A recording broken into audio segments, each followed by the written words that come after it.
Hey everybody, welcome back. Another video for you. As always, I have a ton of information to cover. It's been a couple of days since I did a video, so I want to jump right into it. There's a lot of news to cover, a lot of pieces of information that I would like to help put together into a puzzle that we can maybe understand what's going on a little better. Certainly, you're not understanding anything if all you're following is corporate media, but I think that you come to places like this for a different kind of analysis. So go over to the Patreon, patreon.com/Eric Draitzer. I will have a lot more content there. But for this video today, I feel unfortunately I have to dedicate a significant amount of time to addressing what I call fake anti-imperialism.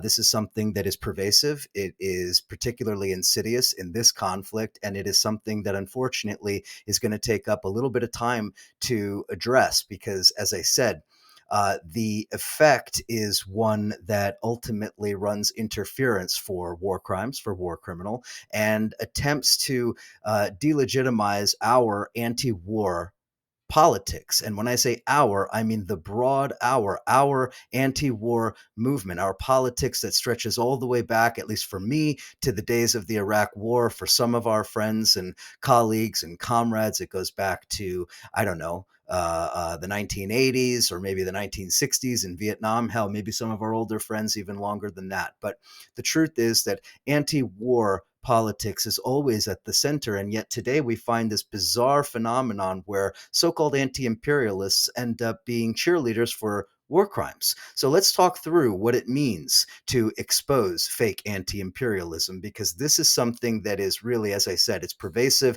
and it has an extremely deleterious effect on our ability to coherently argue against escalation, against war, and against imperialism. So I'm going to point to a couple of examples. These are just from recent days. There are hundreds of other examples. If you are, unfortunately, like me, a denizen of Twitter and the alternative media ecosystem or hellscape that exists online, then you know that you've seen this sort of stuff.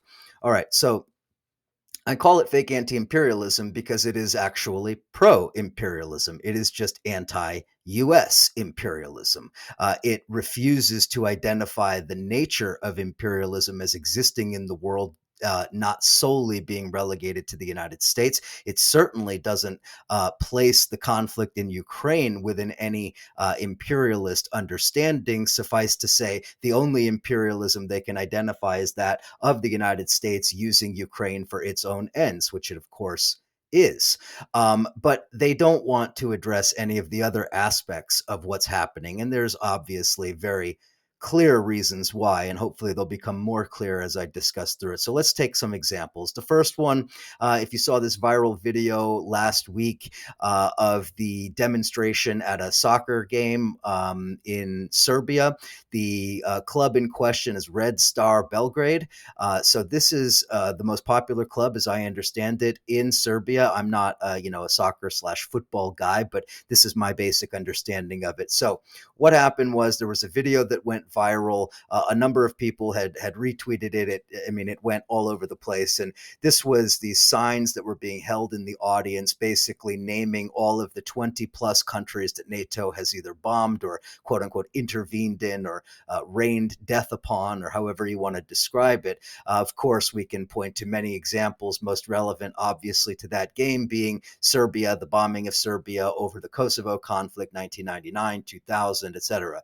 So the banner that was held out there had all of the names of all of these different countries that had been bombed, and then the phrase, give peace a chance. Who could argue with such a sentiment? I certainly wouldn't. I would oppose NATO at every turn. I would oppose every one of those wars/interventions, whatever they want to call them. I would oppose every aspect of NATO and the continued militarization of Europe and beyond. At the same time, I'm of course going to be tremendously sympathetic to a phrase like give peace a chance, with the obvious historical connotations stretching back to the glory days of the peace movement. It's just perfect, isn't it?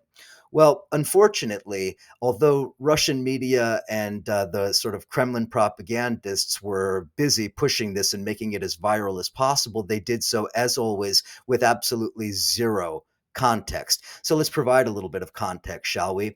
What about Red Star Belgrade and this demonstration? Well, I think the first thing we should probably know is that the contingent of fans that is most closely associated with Red Star Belgrade are fascists, or what we might call ultranationalists, depending on how generous you want to be with the language. And this is a right-wing fan base that radicalized and fascistized around the 1990s, the late 80s and early 1990s. They were in many ways one of the primary breeding grounds or recruiting grounds for some of those Serbian ultranationalists that became Serbian death squads that were involved in carrying out atrocities in Bosnia, in Croatia, in Kosovo. This I mean, look, I don't have to explain to everybody the history of European football hooliganism, how it attracts criminal gangs, criminal elements, thugs, and so forth.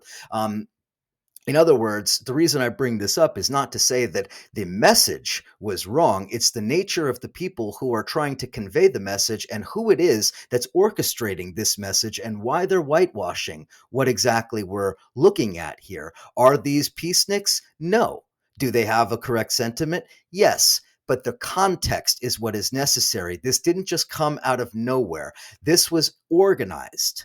Carried out by whom? Well, that's not entirely clear. But what we do see, and this is the point, the reason I bring this up and why it's relevant to Ukraine, this is a cynical weaponization of history. It takes elements of truth, like the criminal NATO wars and things of that nature, and then pretends that that's the only aspect of the truth and ignores everything else. So you give it no context, right? Here's just some peace loving football fans holding up signs telling you how shitty the US and NATO are, how they oppose imperialism. What could go wrong? Oops, this is the same fan base that was responsible for recruitment for death squads that carried out atrocities for more than a decade, and that maybe the messaging here is rather cynical and not something that is organically evolving. Gee, let me think about that. Okay, this is very, very important because it then transitions us to yet another example of this kind of fake anti-imperialist propaganda. Here's one that was retweeted. Well, at least the original tweet was retweeted at least 1,700 times. I would imagine the variations on this tweet probably got many, many more retweets. So you can imagine thousands of retweets of what?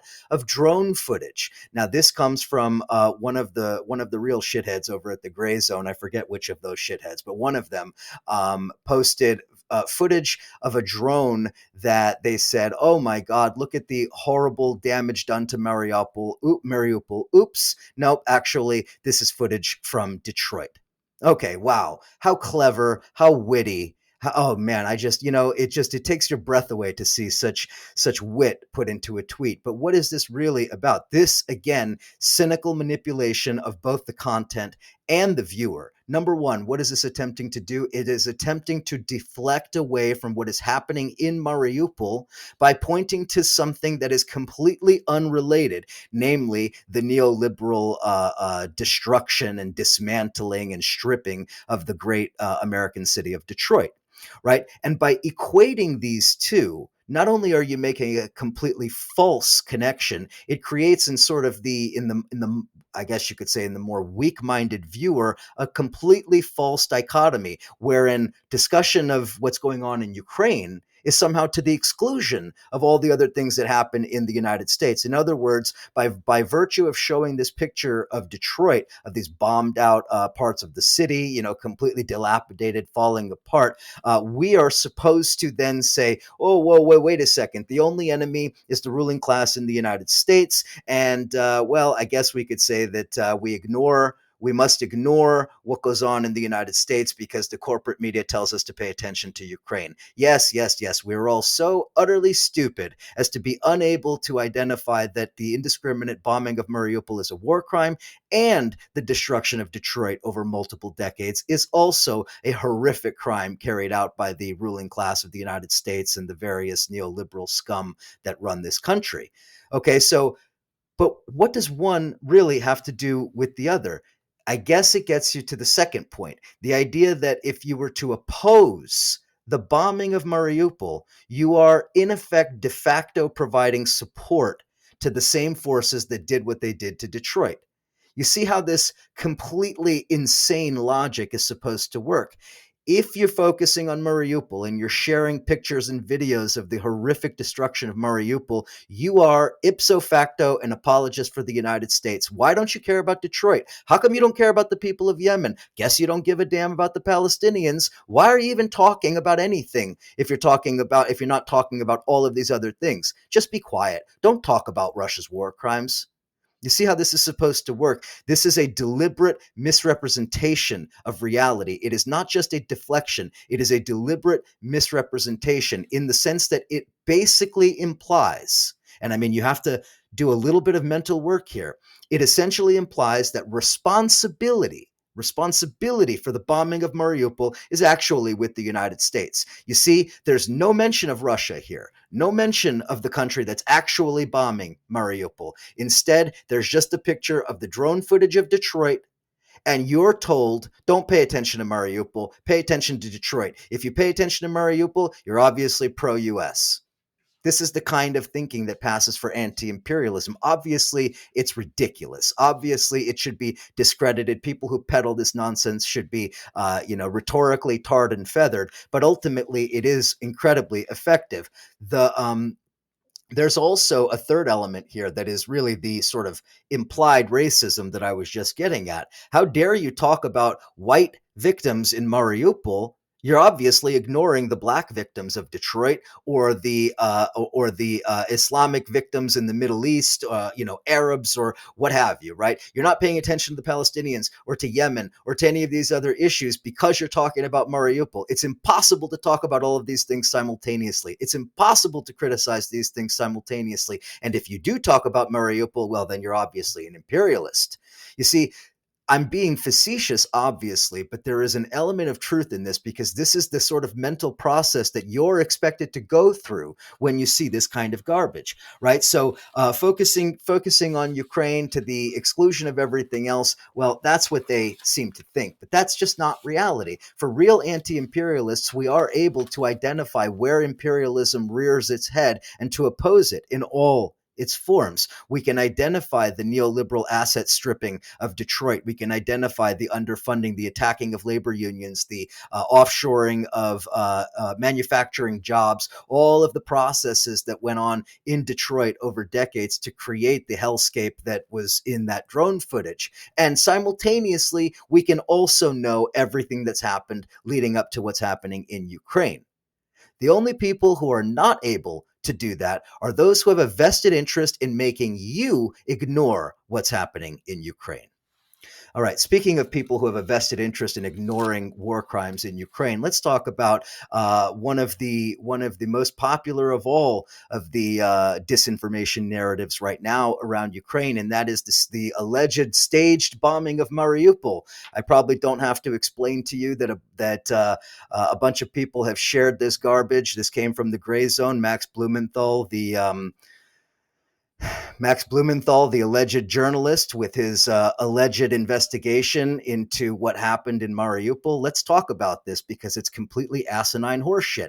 All right, Mariupol staged bombing. Well, apparently, according to Mr. Blumenthal, this is entirely a hoax staged by the Azov Battalion, the neo-Nazi element within the Ukrainian armed forces that was allegedly in charge of the theater and allegedly carried out a false flag attack for the purposes of blaming it on Russia and, I don't know, magically creating a no-fly zone or whatever. We'll get to it. All right. So if you look at this article, this Blumenthal article, it begins with a certain premise, right? And this premise is one that you're supposed to accept without really thinking about it. And the premise is that this is all coordinated, that all of the events from the bombing of the theater to Zelensky's speeches and all of the events that might have happened in between, those things are coordinated, right? That on the one hand, you have unanimity in reporting in the West, right? That in the West, everybody is saying that the Russians bombed Mariupol, the theater in Mariupol, and there's nobody questioning anything except for the great rebel Max Blumenthal, right? Well, that's actually not true. If you read the reporting, there's a lot of gray area in the reporting. A lot of it I saw in some mainstream publications saying it's not entirely clear An investigation is still ongoing. How many people were there? How many dead? How many injured? How many got away? What exactly happened? There's still a lot to be determined, but Max has already made the decision, so don't worry about it. He's decided that everybody in the West is agreeing with each other, and only Max and the truth tellers, they're the ones who are really the rebels here. Of course, who doesn't like an underdog, right?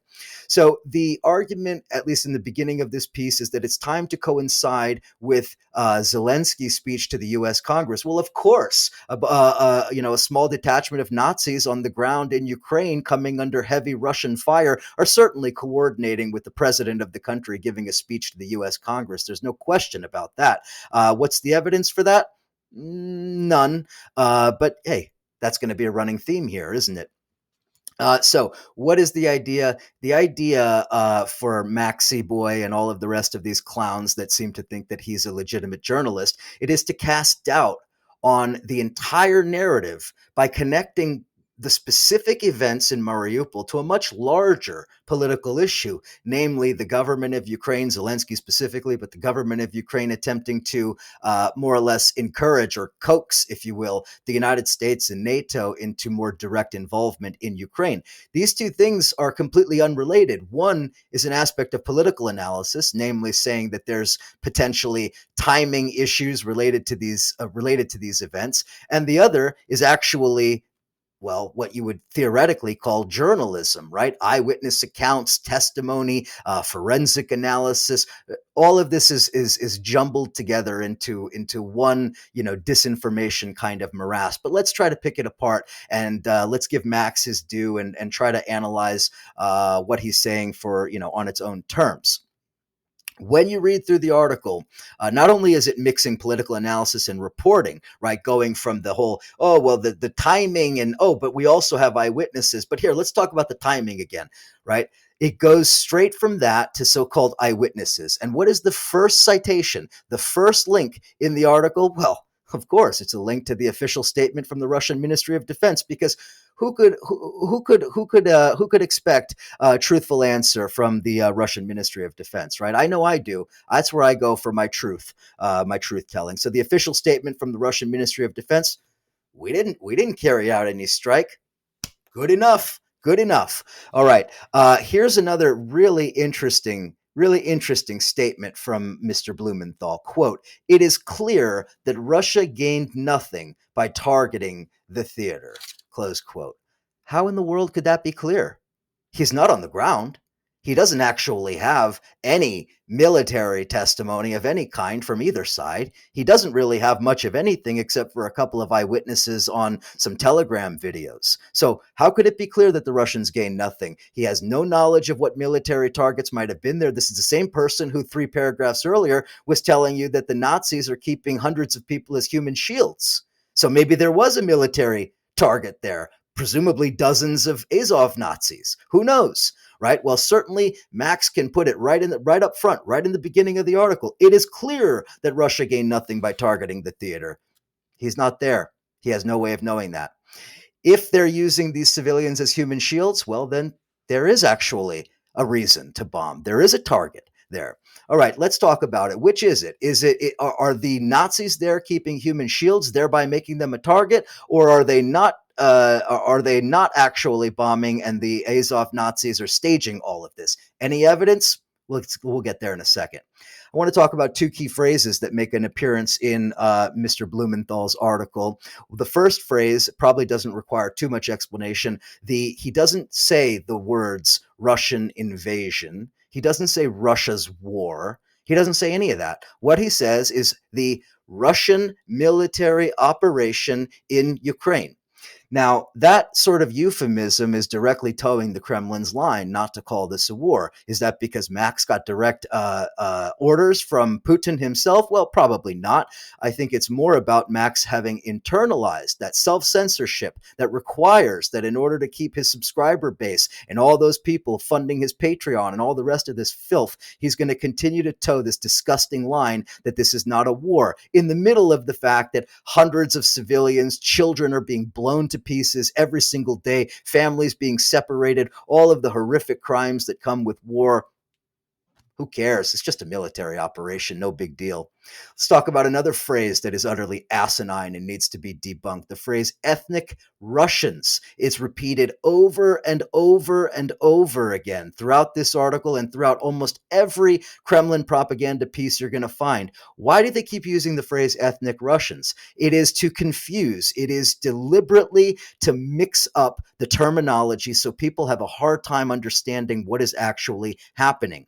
Yes, there is such a thing as Russian ethnicity. In fact, there's multiple Russian ethnicities, but that is not what they mean when they say, and I don't just mean, I'm talking about Blumenthal's piece here, of course, because it's popular and a lot of people read it, but this is all over the place in the sort of Kremlin media disinformation system, right? They talk about ethnic Russians when they know clearly, they know damn well that what they really mean are Russian speakers. Ethnic Russian is something very different. They mean Russian speakers. Now, here's my question. How in the hell do you know what Russian speakers in Ukraine think? Just because somebody speaks Russian as their primary language does not mean that they align with Putin. In fact, almost every Russian speaker that I know of, not only the ones that I've talked to, but the ones that I know of through friends of friends and contacts and other journalists, they're all opposed to what Putin is doing, to what Russia is doing, even if they had some pro-Russian sympathies leading up to 2014. This is deliberate confusion. This is deliberately sowing confusion, using the word ethnic Russian, the phrase ethnic Russian, to create the illusion in the mind of their readers and viewers that Russia is protecting Russians. This is false. Russia is killing Russians. Russia is exterminating the people that they claim to be defending. Exterminating might be a bit harsh. I'll back away from that word. Russia is indiscriminately bombing the people that it claims to be protecting, the so-called ethnic Russians. They're not ethnic Russians. They are Russian speakers who live in Ukraine. Let us be very clear about what the phrase means and how it is a red herring designed to more or less buttress Putin's argument that Ukraine doesn't really exist. They're not Ukrainians who speak Russian. They're ethnic Russians. Don't you get it? I'm going to get really pissed. All right. Let me finish up here very quickly. This is just awful, but I have to go through this garbage. So the evidence, let's look at the evidence. What is the evidence? It's mostly not evidence. The first, probably central argument in the entire article is the classic cui bono, right? But cui bono, meaning who benefits, cui bono is not evidence. Cui bono is how you create a theory, how you establish a hypothesis. It is not how you prove anything. Saying that the Russians didn't benefit from this and the Ukrainians did, that's an opinion. That's a statement. That's not evidence. Even assuming that they did, that meaning the Ukrainians or Azov battalion or whatever, that they had carried out a false flag, what did it achieve? Nothing. There's no fly zone. There's no intervention. Hard for me to believe that all of this was designed to manufacture this false flag using all of this disinformation, and it accomplished nothing. And yet, Max still runs with the narrative. Azov hoped this would lead to a NATO intervention. You read the article, it sounds like Max is their shrink. He's their psychiatrist. He's got all the Azov battalion members on the couch and he's analyzing their thoughts. He doesn't know shit. He doesn't know anything about what they're thinking. He doesn't know anything about what happened. He's pulling it directly out of his ass. All right, let me keep going. So he just keeps insisting it's about a no-fly zone. No evidence, zero. The only evidence is that Zelensky gave a speech that, in Max's mind, aligned timing-wise. All right, now let's talk about the key evidence, right? All of the other stuff, all right, yeah, okay, throw it out the window. Let's get down to the real stuff, right? A Telegram post. That's the key piece of information here. The Telegram post that claimed 3 days before the bombing that there would be a false flag that would be staged by the Azov battalion for the purposes of, sucking NATO into this war. That is, to be honest, that is probably the most concrete thing that is in this article.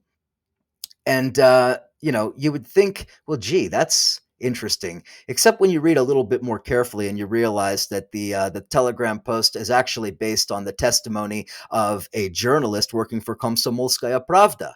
Now, if you're not familiar, Komsomolskaya Pravda is the Kremlin's propaganda outlet.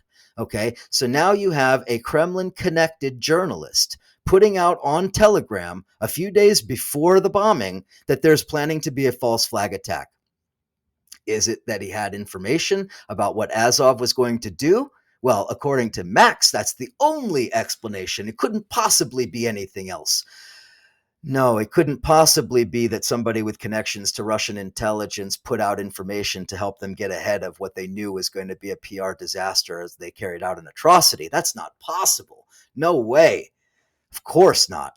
All right. Again, a Telegram post by a Kremlin connected journalist represents the central piece of evidence here. Got it? All right. Let's also take a look at the video, right? Well, actually, no, let me back up. When the article talks about the key piece of evidence, the Telegram post, it says, here's the evidence. It's a Telegram post. And then it spends like 4 paragraphs or 5 paragraphs telling you the entire awful history of the Azov battalion, all of which is true and all of which I agree with, about them being Nazis trained by the US and the Canadians, them having these, this obviously genocidal politics and all of the rest of the horrible things that we could say about Azov. But how is that related to the piece of evidence? It isn't. This is another way of muddying the discourse, right? Forcing you to kind of forget a little bit that, oh, I was actually waiting for some evidence. No, these Nazis are terrible. About that evidence, who cares? These are terrible Nazis, right? This is how you bury in the middle of an article the information. Okay, so let's talk about the video from the theater.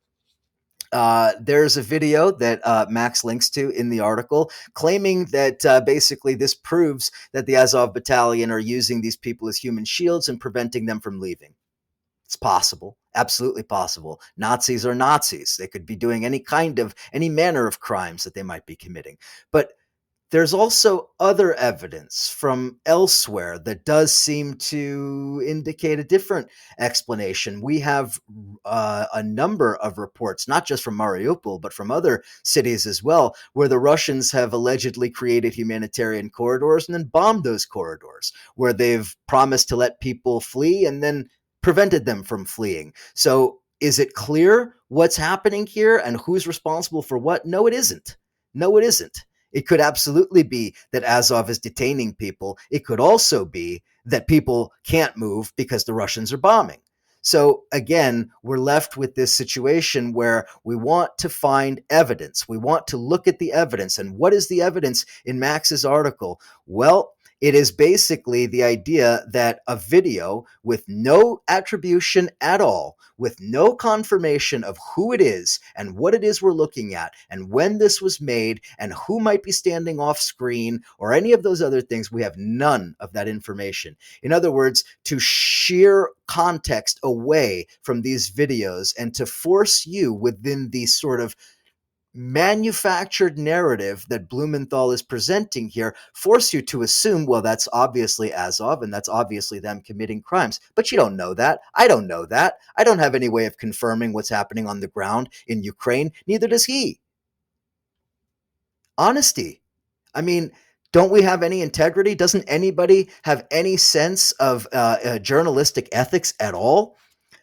I'm going to run out of time here. The videos, let's just talk really quickly about the videos. There's several of them. There's one about somebody claiming that, maybe they're being attacked as they try to flee. There's another video of people allegedly Azov battalion pulling people out of their cars. Again, take a look at the article for yourself. I'm not making any of this up. Look at the videos for yourself. Or ask yourself, are they reliable? Would it, I mean, forget holding up in a court of law. Would it hold up with your own wife? I mean, come on, use some common sense here. They are unreliable. They are unidentified. You don't know who the people are. You know what the label says, but you don't know who they are. You don't know who might be coaching people to say what. It's not clear. Again, without a full context of everything that's happening, one little snippet of a video is not going to prove anything. And that's precisely what people like him, disinformation operators, want. They want you to jump to conclusions based on really, really flimsy pieces of alleged evidence because they know how social media works. They know once you've got the talking point, that's it. Your mind is made up. It is the nature of social media and opinion manufacturing. I don't know, that's not the right word. Manufacturing consent, in a sense, to bastardize Chomsky's phrase. All right, key takeaways here. Number one, disinfo and misinfo, and it has very key objectives. The disinformation and the misinformation does a number of different things. I've already talked about several of them. Number one, confusion. Confusing with language, with history, with ethnicity, to make you question the reporting. Right? They know that most of the people who are watching these videos and reading these articles don't know anything about Ukraine. They don't know anything about the history, let alone the Soviet history, let alone the pre-Soviet history. They know that that most people don't know the differences between various ethnic groups. They don't know the linguistic barriers and so forth. Right? And so they use that lack of information, that lack of knowledge, and sort of turn it against the viewer, against the reader, and make you believe things that are just not true.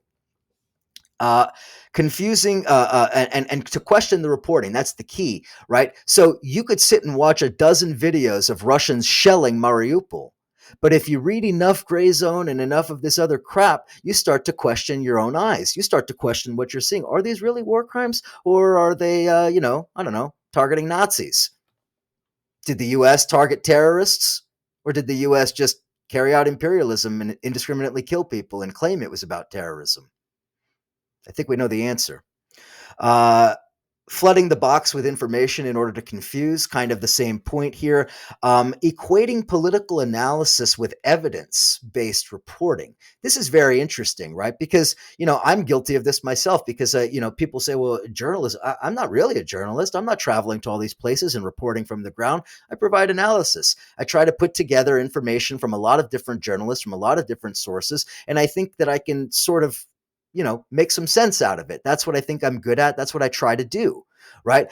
Again, people like this, people like Blumenthal, they pretend, they cosplay as journalists when in fact they're basically just conspiracy theorists looking for money, just like Alex Jones, just like the rest of them. This is also about justifying unjustifiable war crimes. Look, nobody is out there saying that Russia is the glory. Well, I don't want to say nobody. Some real degenerates are, but most reasonable people are not out there saying that Russia is, glorious in its, altruistic desire to free Ukraine. Right? Even the people who make apologies for the Kremlin know perfectly what kind of crimes are being committed here, but it doesn't matter. Right? It doesn't matter. All that matters is clicks, views, and subscriptions. Let's also just note that the use of the word Nazi is not particularly different from the way the U.S. used the word terrorist. If you read the type of analysis from these type of places, you understand the mentality of the neocons in the way that they thought about terrorism, because it's the same way that these people are talking about Nazis in Ukraine or about jihadis in Syria or what have you, right? The creation of the ultimate enemy, the enemy distilled down to pure evil, right? That justifies any manner of war crime. The U.S. is not guilty of war crimes. We were just eradicating terrorists. We were de-terrorizing the Middle East, as you know, as everybody knows. Just like Russia's denazifying Ukraine. It's not about killing thousands of people. No, of course not. Another piece of information that I'd like people to take away from this, I want you to understand that part of the reason people like him put this kind of information out there is because it's useful in the future. It helps to build up a fraudulent evidence base, right? Because the next time that he wants to write some kind of filth like this, he's going to refer back to this article and say, well, just like they did back in March of 2022, here's another false flag. Hey, guess what? You never proved it in March of 2022, and you're not going to prove it then either, chances are. Right? So again, this is that self-referential kind of, I don't know, self-citation or whatever you want to call it. This is another really, really dishonest tactic that these people use. The last one, I think, it is, and I kind of already mentioned it. Part of this is about forcing you to deny what you see. It's forcing you to deny what you know is true and what you know is indefensible. Okay, the bombing of Mariupol is an extreme war crime. We all know this, whether everyone wants to admit it or not. That is what it is. Okay, let's be clear about that. All right. Last thing I'm going to say, geez, it's already 35 minutes long. Last thing I'm going to say here, what is a real anti imperialist? I consider fake anti imperialism to be an epidemic problem on the left. So I'm just going to give, and this is not by any means an exhaustive list, but 5 key points that are critical to understanding what a real anti imperialist is. A real anti-imperialist supports oppressed people, recognizing the processes, both historical and current, of colonialism and imperialism. Right? A real anti-imperialist correctly identifies imperialism in all its forms and opposes it. A real anti-imperialist does not select which imperial crimes he will support and which imperial crimes she will deny.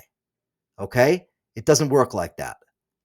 The second is that a real anti-imperialist rejects the logic of imperialism and all in all of its forms. A real anti-imperialist rejects spheres of influence, rejects geopolitical imperatives, rejects great power struggles. All of this is bourgeois conflict. This is bourgeois international relations.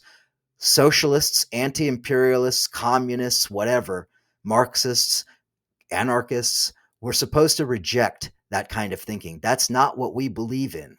We believe in international solidarity.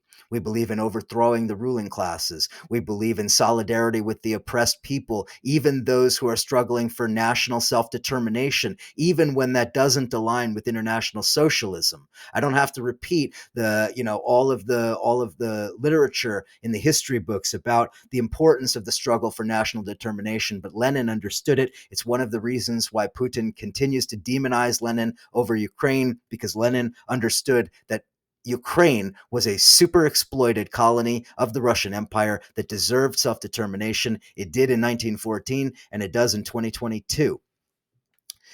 Real anti-imperialism is also explicitly anti-racist. Okay, it does not align with right-wing fascists. Not only would an anti-imperialist reject the Azov battalion and the various other right-wing fascist elements that make up the Ukrainian side, a real anti-imperialist would speak honestly about the fascists on the Russian side, about the various fascist elements that make up the so-called,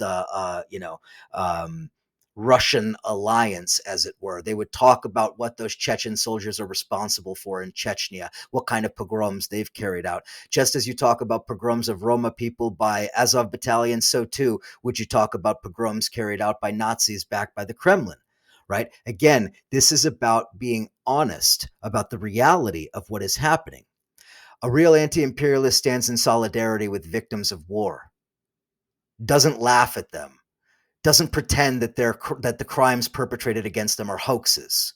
A real anti-imperialist has empathy for the victims of war, imperialist wars, all imperialist wars.